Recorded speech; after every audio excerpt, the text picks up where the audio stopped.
Okay, so this is a summary, 10 lessons learned from the second D4AEAS webinar organized by AFAS. Why should we use digital tools in advisory and extension? Well, they should, the ICT tools and the digital tool should allow reaching more people compared to conventional means. The challenge in Africa is to increase and improve the knowledge to the mass in a short period of time and in a cost-efficient way. How can you upgrade the knowledge of hundreds of millions of farmers in a very short period of time and in an efficient way? This is the question that each extension strategist must ask. So imagine how a quality video can reach and teach hundreds, thousands of people in a short period of time, just because they can download it instantly from the internet, or because video or audio programs spread from person to persons and then from village to village through Wi-Fi, Bluetooth, or memory sticks. This speed and cost efficiency possibility to reach the mass was unthinkable for decades. Even today, many people, many extension workers are still stuck in this old method of doing extension. So the first lessons that we learned from this webinar is that if you want to be more successful in AEAS, especially trying to deal with the extension workers deficit and the general lack of resource, and if you want to increase the number of trained people faster, you'll need and you must use digital tools. An important aspect that we need also to consider in extension is the farmer's context and the demand-driven response.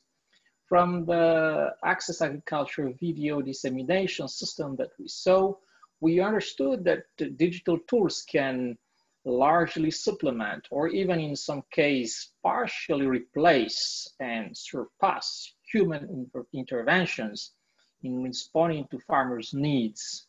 Here we need to take the African context into consideration. There are low resource, weak infrastructure, roads are very bumpy, remote places, and we have the illiteracy problem, the language barrier, and the very weak education and training system. So how can AEAS workers try to successfully deliver in these conditions, considering that the extensionists themselves have very limited resource? In this challenging Africa context, digital tools like the videos will often reach the last mile faster and in a more cost-efficient way than the conventional extension worker. Not only it will reach the last mile faster and probably doing less harm to the environment, but because it is in a video and audio format, even the deaf and the blind and illiterate people can benefit from these materials. And we mustn't also forget that in the case of the Access Agriculture material, most of the materials were available in local language, in different languages. And the language is an important barrier for many farmers. Even well-educated extension workers can't overcome these barriers very often. Also, on the demand-driven aspect, farmers want to learn a lot and need a lot of knowledge, but they usually have time availability constraints because they need to work in the field. So again, in this case, the multimedia content like the video or the audio material shared by Access Agriculture are categorized in many thematic areas and can be used by the farmers at their own pace.